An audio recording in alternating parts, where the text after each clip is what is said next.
উলুবাৰী প্ৰখণ্ডৰ সন্মানীয় সভাপতি সম্পাদক প্ৰমুখ কাৰ্যকৰ্তাসকল, দুৰ্গা বাহিনীৰ সংযোজিকা, দুৰ্গা বাহিনীৰ লগত জড়িত আপুনি যাব নেকি?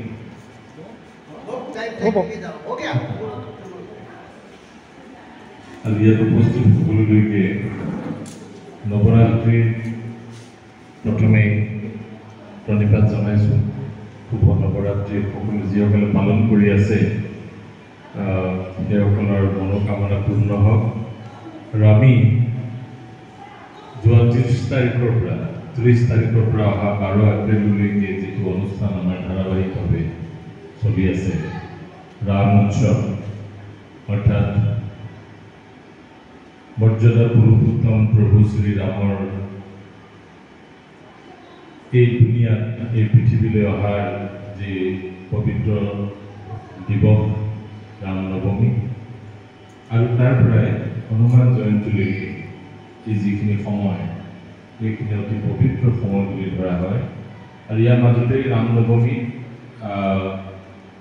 আমাৰ আইসকলে, বাইদেউসকলে যিখিনি ব্ৰত ৰাখে সেইখিনিও অতি তাৎপৰ্যপূৰ্ণ। গতিকে আজি প্ৰত্যেক দিনাই আমাৰ অনুষ্ঠানবিলাক হৈ আছে, সেইটো আপোনালোকে জানে। আৰু আপোনালোকেও অনুষ্ঠান কৰিছে, এইটো বোধহয় 2 নম্বৰ নেকি? এইটো 4 নম্বৰ অনুষ্ঠান উলুবাৰী প্ৰখণ্ডৰ। গতিকে আমাৰ 12টা প্ৰখণ্ডৰ ভিতৰত উলুবাৰী প্ৰখণ্ডই এতিয়ালৈকে কিন্তু 1 নম্বৰত আছে, অনুষ্ঠানসূচী 1 নম্বৰত আছে। গতিকে এইটো বৰ আনন্দৰ কথা। আমি আপোনালোকক কৃতজ্ঞতা জনাইছোঁ এইটোৰ কাৰণে, কাৰণ আপোনালোকৰ যিটো সহযোগিতা। মই ইয়াৰ আগতে, এইটো মোৰ 2য়বাৰ আহিছোঁ। ইয়াৰ আগতে মই হোলিকাৰ দিনা আহিছিলোঁ।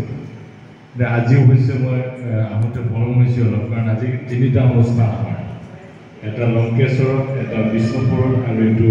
উলুবাৰী। যি কি নহওক, মই থুলমূলকৈ কেইটামান কথা ক'ব বিচাৰিছোঁ প্ৰভু শ্ৰীৰামৰ সন্দৰ্ভত, যিটো আপোনালোকে জানে যদিও মই নিজে দোহাৰি মই নিজৰ শ্ৰদ্ধা আৰু ভক্তি প্ৰভু শ্ৰীৰামৰ শ্ৰীচৰণত জনাব বিচাৰিছোঁ। সেয়া কৰিলে যে মৰ্যাদা পুৰুষোত্তম ভগৱান শ্ৰীৰাম বুলি কিয় কয়? এনেকৈ ৰামচন্দ্ৰ বুলি ক'লেও হয়। ইয়াৰ নিশ্চয় কিবা অৰ্থ আছে। যেনেকৈ দ্বাপৰ যুগত যিজনে দুষ্টক দমন আৰু সন্তক পালন কৰিবলৈ আহিছিলে, আৱিৰ্ভাৱ হৈছিলে, তাক কোৱা হয় লীলা পুৰুষোত্তম। গতিকে এজন লীলা পুৰুষোত্তম আৰু এজন মৰ্যাদা পুৰুষোত্তম, এজন ভকত বৎসল, এজন প্ৰজাৰঞ্জক। গতিকে এই বিশেষণবিলাক এনেই দিয়া হোৱা নাই। প্ৰজাৰঞ্জক বুলি এইকাৰণে কোৱা হৈছে, প্ৰভু শ্ৰীৰামে ৰজা হিচাপে প্ৰজাৰ প্ৰতি যিটো দায়িত্ব আৰু কৰ্তব্য নিষ্ঠাৰে পালন কৰি গ'ল, সেইকাৰণে তাক প্ৰজাৰঞ্জক বুলি কয়। আৰু ভকত বৎসল বুলি প্ৰভু কৃষ্ণক এইকাৰণে কয় যে ভকতৰ তেওঁ অধীন হৈ থাকে। ভকতে যতেক গাৱৈ গুণ নাম ছয়, তাৰ মালা গান্ধিয়া পিন্ধন্ত কৃপাময়। ভাগৱতত কৈছে যে ভকতে যিমান নাম গুণ গায়, আজি যেনেকৈ কীৰ্তন কৰিলে, এইবোৰ এডাল এডাল পুষ্প হৈ মালাত, তেওঁ কণ্ঠমালাত পৰিধান হৈ যায়। গতিকে তাৰ মালা গান্ধিয়া পিন্ধন্ত কৃপাময়, কৃপাময় হ'ল কৃষ্ণ। সেইকাৰণে প্ৰজাসকলক যাতে কোনো দুখ দুৰ্গতি, কষ্ট, বেমাৰ আজাৰ নোহোৱাৰ পৰা ৰক্ষা কৰিব পাৰি, সেইকাৰণে প্ৰভু শ্ৰীৰামে ব্যৱস্থা লৈছিল। কাৰণে তেওঁ প্ৰজাৰঞ্জক। প্ৰজাৰঞ্জক এইকাৰণে যে প্ৰজাৰ সকলোখিনি সুখ সুবিধাৰ প্ৰতি দৃষ্টি ৰখা আৰু দুখ দুৰ্গতিৰ পৰা নিবাৰণ কৰা, এইটো হ'ল প্ৰজাৰঞ্জকৰ কাম। মৰ্যাদা পুৰুষোত্তম বুলি এইকাৰণে কোৱা হয়, আমাৰ এষাৰ কথা আছে যে মাতৃবৎ পৰদাৰেষু পৰদ্ৰব্যেষু দুষ্টবৎ আত্মাবৎ সৰ্বভূতেষু য পশ্যতি স পণ্ডিতা। অৰ্থাৎ মাতৃবৎ পৰদাৰেষু, অন্য স্ত্ৰী মাতৃজ্ঞান কৰিব লাগে। পৰদাৰেষু, দ্বাৰা মানে পত্নী, নাৰী। মাতৃ জ্ঞান কৰিব লাগে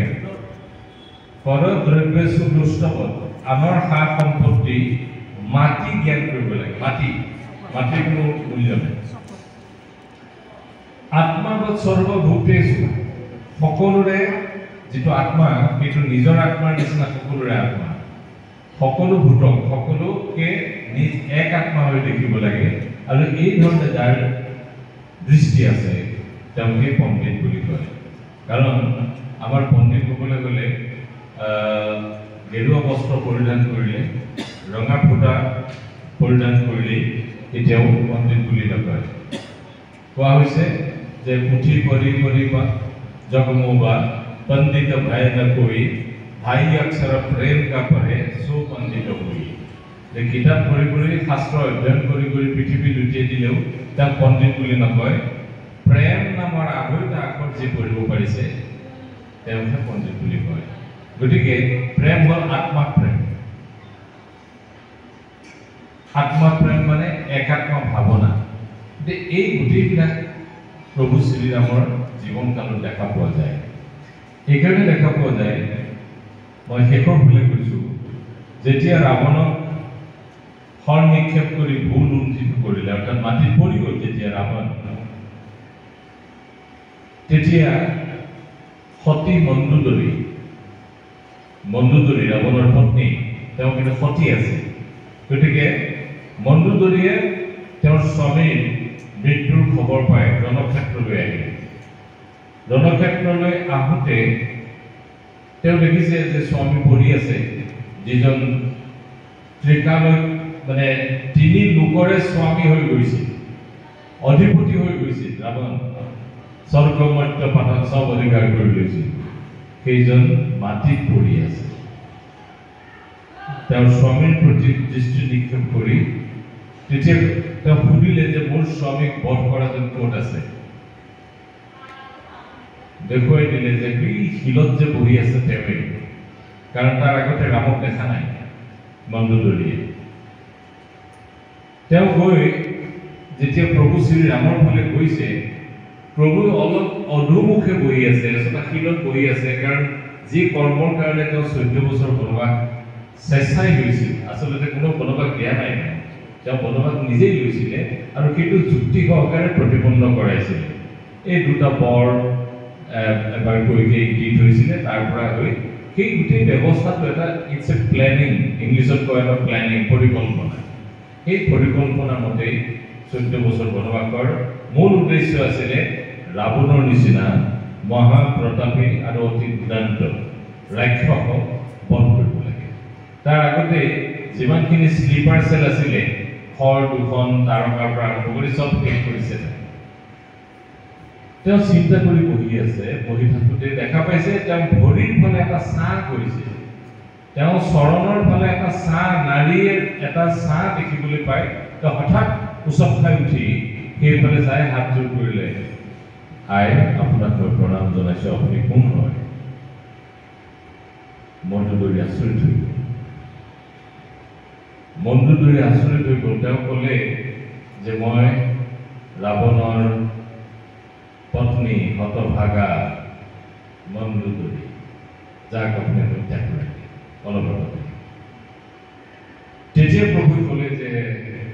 আই আপোনাৰ ওচৰত মই ক্ষমা বিচাৰিছোঁ এইকাৰণে যে ৰাৱণ অতি দুৰ্দান্ত আছিলে তেওঁ নাৰীক সন্মান কৰা নাই তেওঁৰ যিটো উদ্দেশ্যৰে সংসাৰত জন্ম হৈছিল সেই জন্মৰ সাৰ্থকতা তেওঁ ৰক্ষা কৰা নাই গতিকে তেওঁ ইমান পাপত নিমগ্ন হৈছিল যে মই তেওঁক হত্যা কৰিব লগা হ'ল মই অতি দুখিত মণ্ডোদৰীয়ে কৈছে মই সেইটো কাৰণে দুখিত নহয় মই সেইটো কাৰণে যে আপুনি মোৰ স্বামীক হত্যা কৰিলে কিন্তু মই দুখিত হোৱা নাই মই চিন্তা কৰিছোঁ যে আপোনাৰ কি শক্তি আছে যিটো কাৰণে আপুনি এই তিনিটা লোকৰ অধিপতি ৰাৱণক বধ কৰিব পাৰিলে কি আছিলে আপোনাৰ বোলে আপুনি কি ভাবে প্ৰভু শ্ৰীৰামে তেতিয়া তেওঁকে ওলোটা প্ৰশ্ন কৰিলে আপুনি কি ভাবে বোলে মই ভাবি পাইছোঁ এটা কথা কি যে আপুনি সেইজন যি এগৰাকী নাৰীৰ ছাঁটো ভৰি তাক তুলি নিদিয়ে স্ত্ৰী চাহটো নিজৰ ভৰিত পৰিবলৈ নিদিয়ে আৰু মোৰ স্বামী আছিলে যে মোৰ দৰে এগৰাকী অপৰূপা পত্নী থাকোঁতেও মধুদৰী অতি ধুনীয়া আছিলে মোৰ দৰে এগৰাকী অপৰূপা পত্নী থাকোঁতেও তেওঁ আপোনাৰ পত্নীক হৰণ কৰি আনিছিল পাৰ্থক্য সেইটোৱে এই পাৰ্থক্য এইটো কাৰণে আপুনি সেইকাৰণে শ্ৰেষ্ঠ যে আপুনি নাৰীক সন্মান কৰিব জানে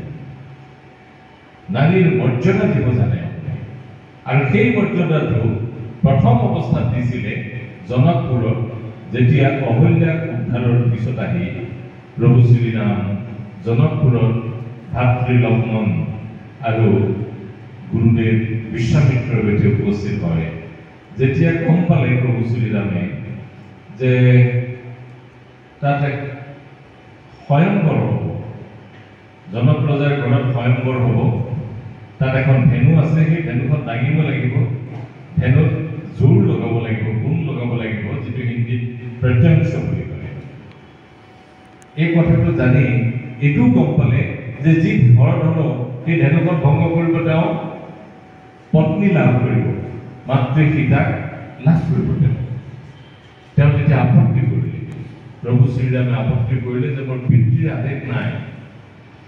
পিতৃৰ আদেশ আছিলে তাৰকা ৰাক্ষসীক বধ কৰিব লাগিব আৰু যিসকলে যজ্ঞত অত্যাচাৰ কৰিছিলে সেইবিলাকক নিপাত কৰিব লাগে পিতৃৰ আজ্ঞা নাই বুলি ক'লে যে গুৰুদেৱ মইতো এইটো কাম কৰিব নোৱাৰিম বোলে কিয় পিতৃৰ আজ্ঞা লোৱা নাই তেতিয়া মহামুনি বিশ্বামিত্ৰই ক'লে যে একো কথা নাই তোমাৰ বংশততো 3গৰাকী 4গৰাকী বিয়া পতাৰ উদাহৰণ আছে তোমাৰেতো 3গৰাকী মাতৃ কৌশল্যা কৈকেয়ী আৰু সুমিত্ৰা তে এগৰাকী তুমি পিতৃ আজ্ঞা নোহোৱাকে বিয়া পাতি লোৱা বাকী অন্য যিমান পাতা তুমি পিতৃ আজ্ঞা লৈ পাতিবা কি অসুবিধা আছে কিন্তু তেতিয়া প্ৰভু শ্ৰীৰামে ক'লে যে মই এগৰাকী বিয়া পাতিম লক্ষ্মণক ক'লে লক্ষ্মণ মই প্ৰতিজ্ঞা কৰিছোঁ নাৰীৰ মৰ্যাদা ৰক্ষা কৰি এগৰাকী মাত্ৰ বিয়া পাতিম সেইকাৰণে ৰাম লক্ষ্মণ ভৰত শত্ৰুঘ্ন চাৰিওজনে এগৰাকী বিয়া পাতিলে অথচ তেওঁলোকৰ মাতৃ আছিলে 3গৰাকী আৰু